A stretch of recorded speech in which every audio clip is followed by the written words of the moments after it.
नमस्कार दोस्तों, good morning. आशा करता हूँ आपकी तैयारी बहुत ही अच्छी चल रही होगी और अपनी तैयारी को बेहतर से बेहतर बनाने के लिए हमारे जीके गुरु ट्रिक्स चैनल के साथ जुड़े रहें। जिन भाइयों ने अभी तक हमारे जीके गुरु ट्रिक्स चैनल को सब्सक्राइब नहीं किया है वो प्लीज़ चैनल को सब्सक्राइब ज़रूर करें, और जिन भाइयों ने हमारे चैनल को सब्सक्राइब कर रखा है उनके लिए बहुत बहुत धन्यवाद। आज का मोटिवेशन है, सपना बड़ा है तो मेहनत भी बड़ी करनी पड़ेगी। आज की क्लास में political science previous year question paper लेके आए हैं जो अति महत्वपूर्ण प्रश्न हैं। आज की क्लास का टॉपिक है वेस्टर्न पॉलिटिकल थॉट्स, पाश्चात्य राजनीतिक विचारक, जिसमें मैकियावेली, हॉब्स, लॉक, रूसो के जो प्रीवियस ईयर परीक्षाओं में प्रश्न आए हैं उनको सॉल्व किया जा रहा है।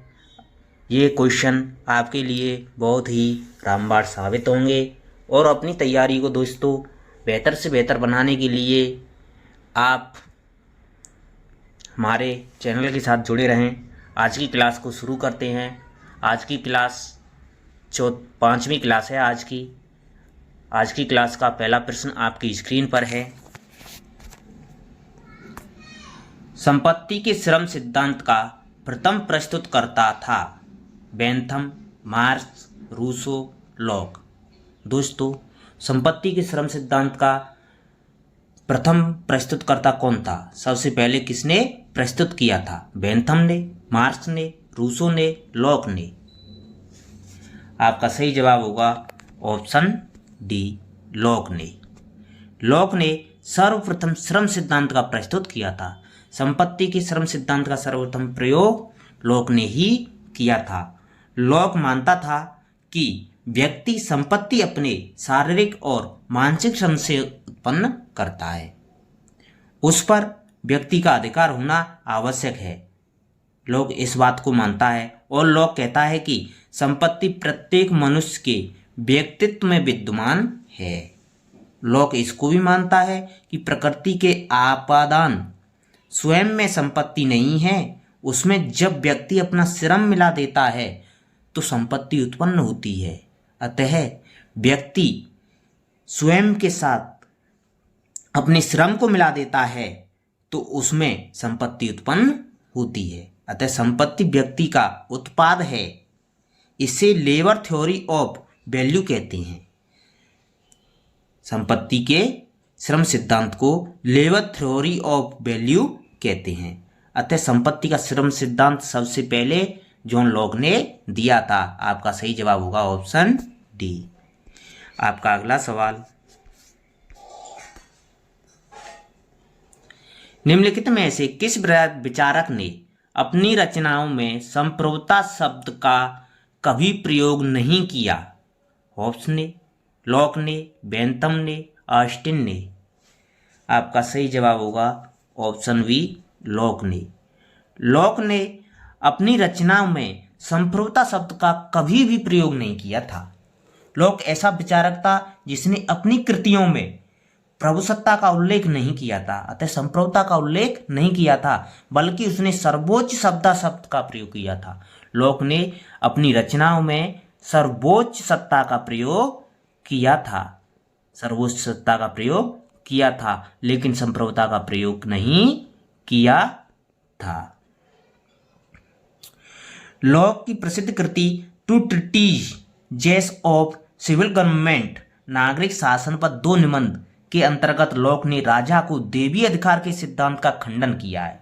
राजा की देवी अधिकार के सिद्धांत का खंडन लॉक ने अपनी कृति टू ट्रीटीजेस ऑफ सिविल गवर्नमेंट में किया है।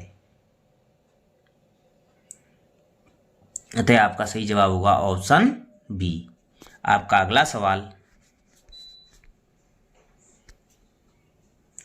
रूसो के राय दर्शन में सामान्य इच्छा प्रतिनिधित्व करती है बहुमत की, लोकमत की, समान हित की, समान चेतना की, दार्शनिकों के मत की?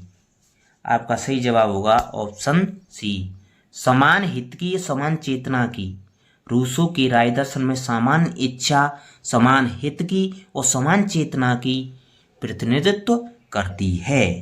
रूसो के शब्दों में मनुष्य अपने अधिकार सामान्य इच्छा से प्रति समर्पित कर देते हैं। मनुष्य हैं वो अपने अधिकार सामान्य इच्छा के प्रति समर्पित कर देते हैं। वे अपने शरीर और समस्त शक्ति को सामान्य इच्छा के सर्वोच्च निर्देशन में छोड़ देते हैं। अतः प्रत्येक व्यक्ति सामान्य इच्छा के भागीदार रूप में उस सामूहिक सत्ता का अविभाज्य अंश बन जाता है। अतः सामान्य इच्छा के आदेश व्यक्ति पर ऊपर से नहीं लादे जाते, वे उसकी अपनी अंतरात्मा के आदेश हैं जो उसकी अपनी इच्छा से जन्म लेते हैं। अतः सामान्य इच्छा राज्य के अस्तित्व का औचित्य सिद्ध करती है। सामान्य इच्छा ही सभ्य समाज में स्वतंत्रता को स्थापित करती है। सामान्य इच्छा सामान्य हित की सर्वनिष्ठ सर्वश्रेष्ठ चेतना है। अतः सामान्य इच्छा मानव कल्याण की कुंजी भी कहा जाता है। सामान्य इच्छा को मानव कल्याण की कुंजी भी कहा जाता है। रूसो ने अपने राय दर्शन में सामान्य इच्छा का समान हित एवं समान चेतना के रूप में प्रतिनिधित्व किया था। आपका अगला सवाल,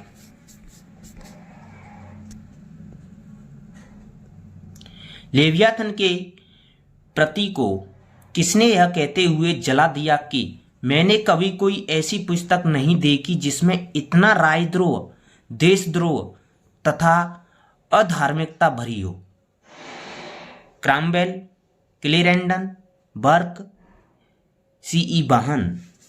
आपका सही जवाब होगा ऑप्शन बी, क्लेरेंडन। क्लेरेंडन ने लेवियाथन को राजद्रोह की कृति बताकर ऑक्सफोर्ड विश्वविद्यालय में उसे जला दिया था। ऑक्सफोर्ड विश्वविद्यालय में उसे जला दिया था। जॉन लॉक की लेवियाथन को क्लेरेंडन ने जला दिया था। आपका अगला सवाल,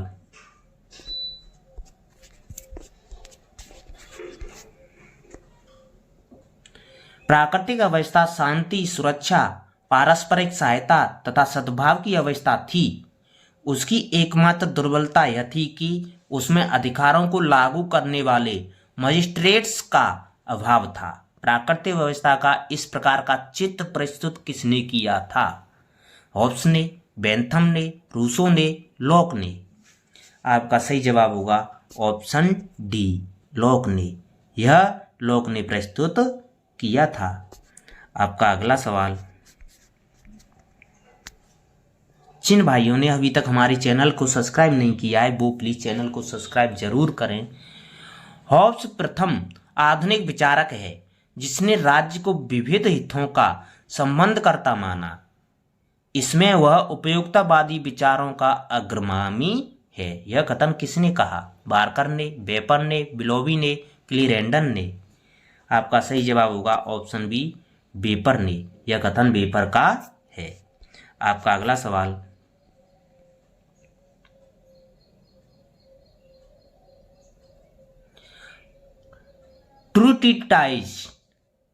two treatise on civil government की रचना जॉन लॉक द्वारा की गई। पहले ट्रीटाइज निबंध का प्रतिपाद्य विषय क्या है? प्राकृतिक अवस्था का वर्णन, सामाजिक संविदा का वर्णन, थॉमस हॉब्स की आलोचना, रॉबर्ट फिल्मर की आलोचना। आपका सही जवाब होगा ऑप्शन डी, रॉबर्ट फिल्मर की आलोचना की गई है। टू ट्रीटाइजेज ऑन सिविल गवर्नमेंट रचना में रॉबर्ट फिल्मर की आलोचना की गई है। अतः आपका सही जवाब होगा ऑप्शन डी। आपका अगला सवाल,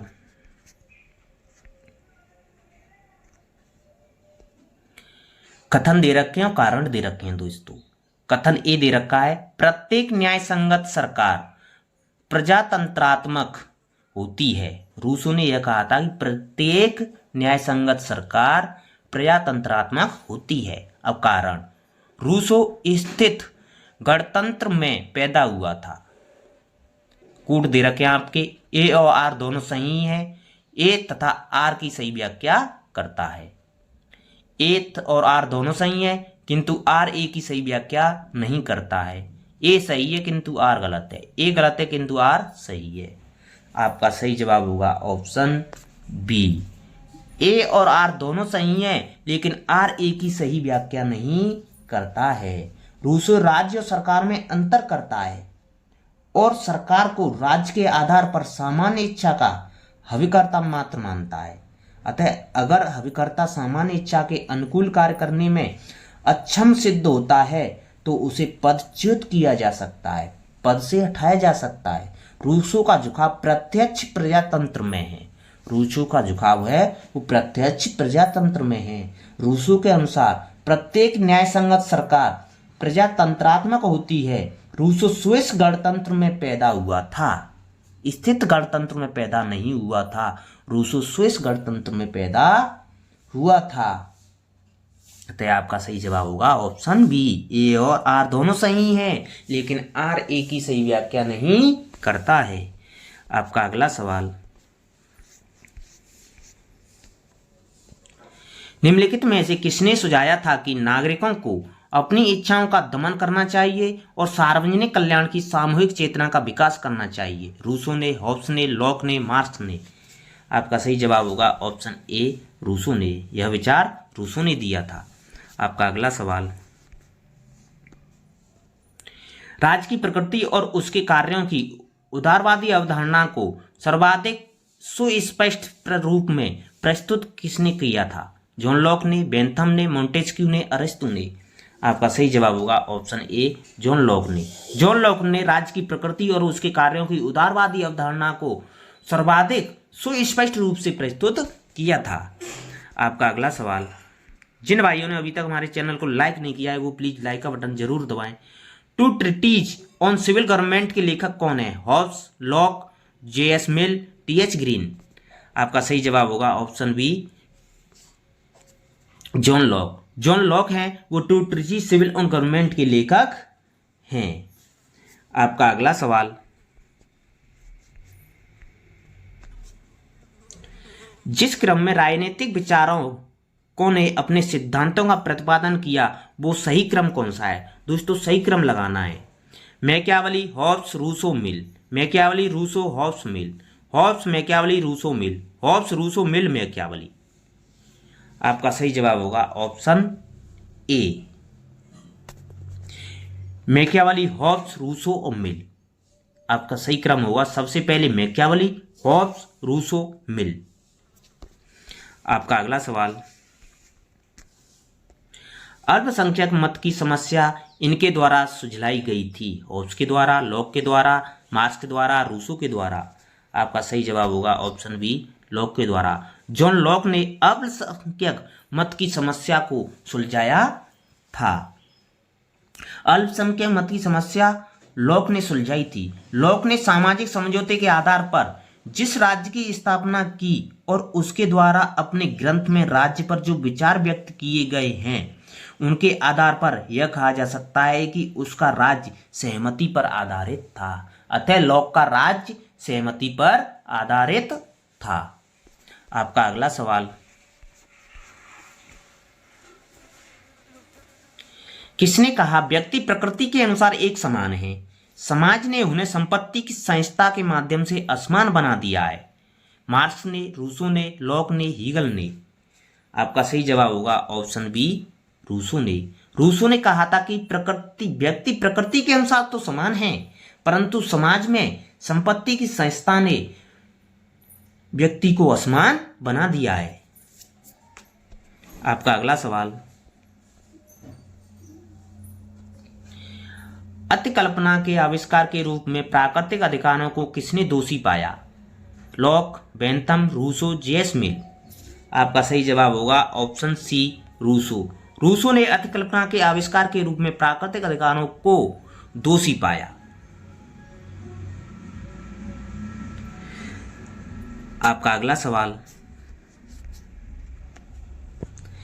स्टेट ऑफ नेचर पर लॉक का विचार है पूर्व सामाजिक, पूर्व राजनीतिक, पूर्व सामाजिक तथा पूर्व राजनीतिक, सामाजिक तथा राजनीतिक? आपका सही जवाब होगा ऑप्शन बी, पूर्व सामाजिक। स्टेट ऑफ नेचर लॉक के विचार हैं पूर्व राजनीतिक। लॉक के अनुसार दो प्रकार के समझौते हुए थे। पहला समझौता सामाजिक तथा दूसरा समझौता राजनीतिक हुआ था। पहले समझौते में सिविल समाज की उत्पत्ति होती है एवं दूसरे समझौते में शासन की स्थापना होती है। लॉक का मानता था कि सामाजिक अवस्था शांतिमय एवं सद्भावनापूर्ण होती है। आपका अगला सवाल, सामान्य इच्छा से अभिप्राय है यथार्थ इच्छा, अधिकांश इच्छा, संपूर्ण इच्छा, वास्तविक इच्छा। आपका सही जवाब होगा ऑप्शन डी, वास्तविक इच्छा। सामान्य इच्छा है वो रूसो के सिद्धांत में है। रूसो ने सामान्य इच्छा का सिद्धांत दिया था, जनरल विल का सिद्धांत रूसो ने दिया था। और वो वास्तविक इच्छा है, सामान्य इच्छा का अभिप्राय वास्तविक इच्छा से है। तो आपका सही जवाब हो जाएगा ऑप्शन डी। आपका अगला सवाल,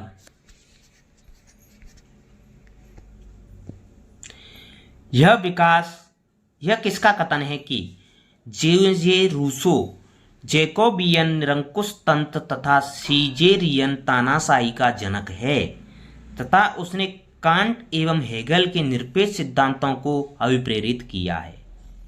एच.जे. Laski, Duguit, Berlin, Karl Popper. आपका सही जवाब होगा ऑप्शन बी, ड्यूगेट। यह ड्यूगेट ने कहा था। आपका अगला सवाल,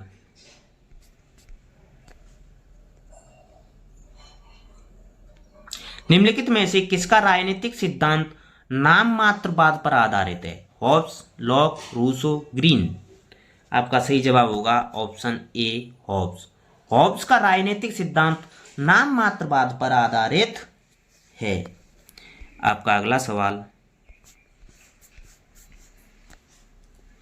जॉन लॉक द्वारा रचित two treatises on civil government में किस पर समीक्षात्मक अध्ययन प्रस्तुत किया गया है? Hobbes, Filmer, Grotius, Diggers. आपका सही जवाब होगा ऑप्शन बी, फिल्मर। लॉक ने two treatises on civil government में फिल्मर की आलोचना की थी। आपका अगला सवाल, प्राकृतिक पुरुष वह होगा जिसमें शक्तिशाली चेतना और वफादार कारण ने सफलता के साथ स्व प्रेम तथा सहानुभूति को सामंजस्यपूर्ण बनाया है। यह कथन किसकी पैरवी किसने की? इस कथन की पैरवी किसने की? हॉब्स ने, रूसो ने, बेंथम ने, लॉक ने। आपका सही जवाब होगा ऑप्शन बी, रूसो ने। आपका अगला सवाल,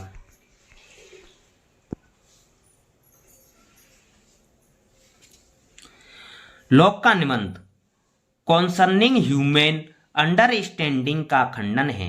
हॉब्स का Leviathan, Priestley essay on government, Bentham का फ्रैगमेंट और गवर्नमेंट, सर रॉबर्ट फिल्मर का पैट्रियार्का। आपका सही जवाब होगा ऑप्शन ए, हॉब्स का लेवियाथन। लॉक के निबंध कॉन्सर्निंग ह्यूमन अंडरस्टैंडिंग का खंडन हॉब्स के लेवियाथन का किया है। आपका अगला सवाल, निम्नलिखित में से किसके अनुसार विज्ञान निष्क्रिय जिज्ञासा का परिणाम है? दर्शन केवल बौद्धिक सजावट है। शिष्ट जीवन की सुख सुविधाएं चमकीले रंगीन फीते हैं। थॉमस हॉब्स, लॉक, जे रूसो, कार्ल मार्क्स। आपका सही जवाब होगा ऑप्शन सी, जे रूसो। आपका अगला सवाल, जॉन रॉल्स ने अपनी पुस्तक ए थ्योरी ऑफ जस्टिस में निम्नलिखित में से किसकी सामाजिक अनुबंध परंपराओं का पुनरुद्धार नहीं किया? हॉब्स, जॉन लॉक, जे रूसो, इमैनुअल कांट। आपका सही जवाब होगा ऑप्शन ए, हॉब्स। आपका अगला सवाल आज की क्लास का आखिरी सवाल है दोस्तों, निम्नलिखित में से कौन राज्य की विधायी, कार्यकारी और संघीय शक्तियों के अस्तित्व की बात करता है? Hobbes, Locke, Rousseau, Bentham. आपका सही जवाब होगा ऑप्शन बी, लॉक। लॉक है वो राज्य की विधायी, कार्यकारी और संघीय शक्तियों के अस्तित्व की बात करता है। थैंक यू दोस्तों, धन्यवाद। अगर भी आपको वीडियो पसंद आई हो लाइक करें और अधिक से अधिक शेयर करें। प्रीवियस वीडियो देखने के लिए आपकी स्क्रीन पर जो वीडियो दिखाई दे रही है उस पर क्लिक करें और प्रीवियस वीडियो देखें। Thank you. आपका दिन शुभ हो।